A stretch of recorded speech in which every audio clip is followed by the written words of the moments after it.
দেখো, ক্লাস 11-এ যারা পড়ছো তোমাদের জন্য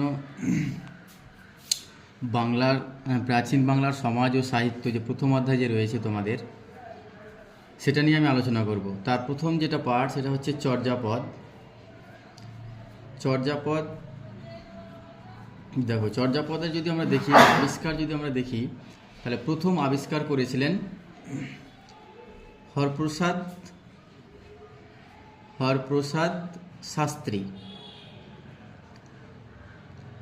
তিনি এই চর্যাপদটা যখন আবিষ্কার করেছিলেন কোথায় থেকে, তিনি 1907 সালে নেপাল রাজার দরবার থেকে, নেপাল রাজার দরবার থেকে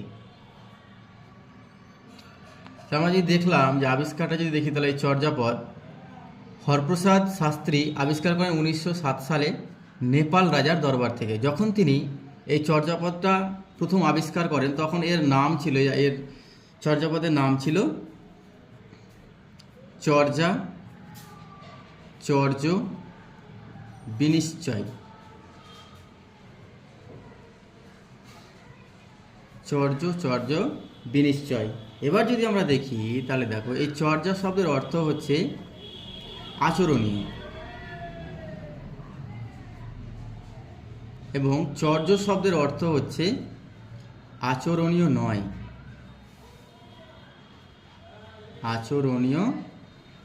নয়, এবং বিনিশ্চয় কথার অর্থ হচ্ছে নিশ্চিত রূপে, এটা লিখবে যা নিশ্চিত রূপে জানা যায়। তাহলে দেখো এই চর্যাপদ, আর একটা জিনিস দেখো, চর্যাপদে পদ শব্দের অর্থ হচ্ছে কবিতা। চর্যাপদে পদ শব্দের অর্থ হচ্ছে কবিতা। এবার বৌদ্ধ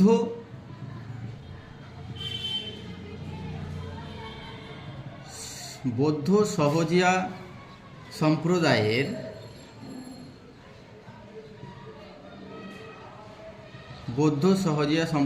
মধ্যে কোনটি আচরণীয় বিষয় নয় তা নিশ্চিত রূপে জানা যায় যে কবিতাগুলির মধ্যে, তাকে বলা হয় চর্যাপদ। বুঝতে পেরেছো তোমরা কি বললাম আমি?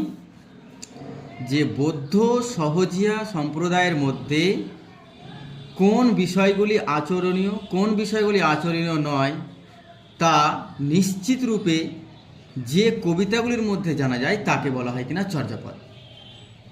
এবার এই চর্যাপদের যে ভাষা হচ্ছে, প্রথম যেটা ভাষা সেটা ছিল আলো আধারী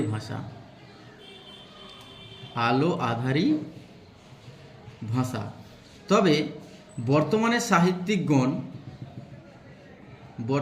সাহিত্যিকগণ এর নাম দিয়েছে সান্ধ্য ভাষা,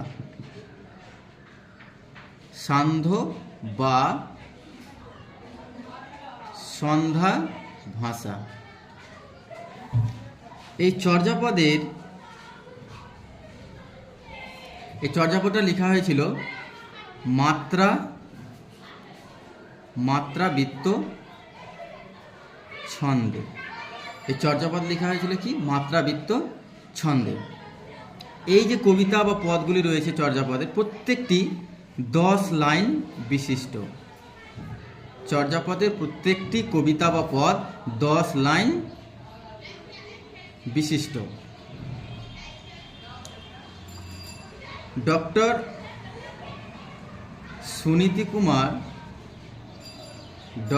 সুনীতি কুমার চট্টোপাধ্যায়ের মতে মোট চর্যাপদ হচ্ছে 50টি। আবার কারো মতে 51টি। তবে এই চর্যাপদের 3টি পদ মুছে গেছে। 24 নম্বর, 25 নম্বর এবং 48 নম্বর পদ মুছে গেছে। কীরকম মুছে গেছে? যেহেতু প্রাচীন কবিতা তো, তাই এদের মধ্যে এগুলো কি হয়েছে, মুছে গেছে। যদি আমরা দেখি 50টির মধ্যে কি হয়েছে, 3টি মানে 24 নম্বর এবং 25 নম্বর এবং 48 নম্বর যে কবিতা বা পদ, সেটা কিন্তু মুছে গেছে। এই 24 নম্বর পদটি রচনা করেছিলেন কান্নপা,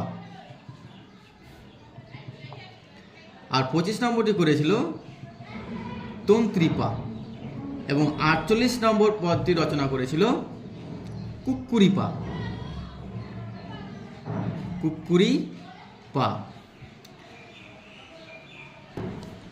এবার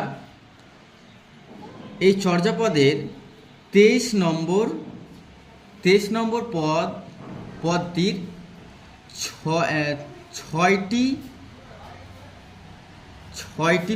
6টি লাইন আছে এবং 4টি লাইন মুছে গেছে। তাই বর্তমানে যদি আমরা দেখি, বর্তমানে হরপ্রসাদ শাস্ত্রীর মতে, ব্যাকরণবিদ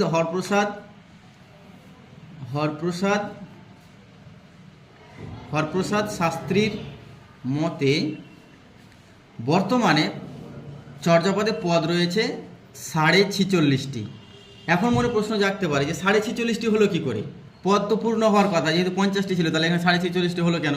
তো দেখো, মোট পদ যদি আমরা, যেহেতু হচ্ছে আমার 50টি, তার মধ্যে কি ছিল, 3টি পদ মুছে গেছে, তাহলে এখান থেকে বিয়োগ করলে কত পাবো আমি? 47টি।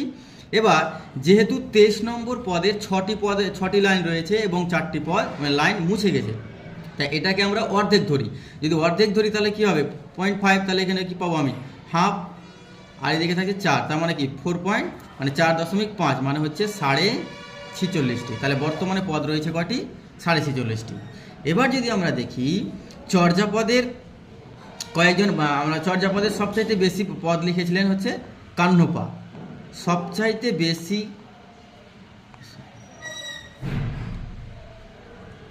সবচেয়ে বেশি লিখেছিলেন কান্নপা, তিনি লিখেছিলেন 12টি পদ। কান্নপা সবচেয়ে বেশি লিখেছিলেন, সেটা হচ্ছে ও লিখেছিলেন কতটি? 12টা। এবার যদি আমরা কয়েকজন বাঙালি চর্যাপদকে দেখি, বাঙালি কবিকে দেখি,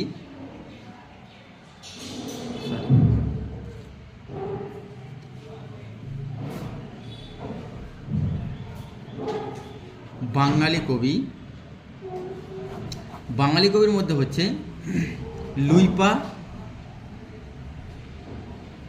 সরপা,